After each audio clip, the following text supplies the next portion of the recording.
Welcome to mini blog. तुम्हाला तर माहितीच आहे, बॉलिवूड अभिनेत्री म्हणजेच काटा लगाव फेमस शेफाली जरीवाला हिचं काल रात्री वयाच्या 42व्या वर्षी हृदयविकाराच्या झटक्यानं निधन झालेलं आहे. आणि आता तुम्हाला तर माहिती आहे शेफालीचा फिटनेस किती होता. ते म्हणजे जे बॉलिवूड अभिनेत्री असतात तर त्यांच्या फिटनेस तर आपल्याला माहितीच आहे. त्यांचं प्रॉपर जिम, डाएट, एक्सरसाइज सगळं प्रॉपर असतं. तरी एवढा फिटनेस असणाऱ्यांना सुद्धा हार्ट अटॅक येऊ शकतो, ह्याचं हे उदाहरण आहे. आणि आता तुम्ही म्हणाल मग काय आपण फिटनेसच ठेवायचं नाही का? असं नाही, ठेवायचं ना फिटनेस, हेल्थची काळजी घ्यायची. पण त्याचसोबत ना आपण खाऊन पिऊन मस्त एन्जॉय करायचं. आपल्याला माहिती नाही उद्या काय घडणार आहे ते.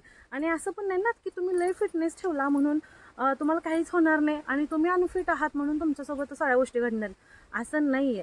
शेवटी कसं आहे ना, त्यांना बोलवल्यानंतर आपल्याला जावंच लागणार. तर नियतीच्या पुढे कुणाचं काही चालत नाही. आणि दुसरं म्हणजे ही एक गोष्ट समोर आली होती की शेफाली ब्युटी ट्रीटमेंट्स घेत होती गेली 5-6 वर्ष. आणि म्हणजे ह्याच्यासाठी की बाबा आपलं वय दिसू नये आणि आपण तारुण्य दिसावं म्हणून. सुंदर दिसणं हा टास्क कशासाठी?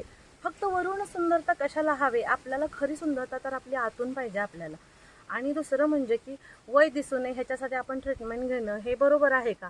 म्हणजे बघा ना, आपली जी रचना केलेली निसर्गाने, देवानं आपली जी रचना ऑलरेडी केलेली, वयोमानानुसार आपल्या बॉडीमध्ये चेंजेस, आपल्या बॉडीतले फरक हे आपल्याला दिसतच राहणार आहेत.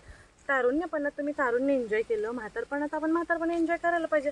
काय माहीत आपण तर म्हातारपण बघू शकेल की नाही बघू शकेल ते. आणि सगळ्यात महत्त्वाचं म्हणजे एक बकेट लिस्ट तयार करा. आणि बकेट लिस्ट म्हणजे ज्या तुमच्या विश असतील त्या ठेवा आणि त्याच्यानुसार हर एक विश तुम्ही तुमची कंप्लीट करत राहा. कारण ना की आपण बऱ्याचदा असं म्हणतो की हा वयाच्या 50व्या वर्षी आपण असं करू, आपण फॉरेन टूर करू, हे करू ते करू. प्रत्येकाचं चालू असतं ज्या त्या वयानुसार. पण 50वी तर सोडा, आता उद्याचं माहिती नाही, सेकंदाचं माहिती नाही. त्याच्यामुळे ना तुमच्या हातात जेवढ्या गोष्टी आहेत ना तेवढं मस्त खाऊन पिऊन एन्जॉय करा, हेल्थची काळजी घ्या.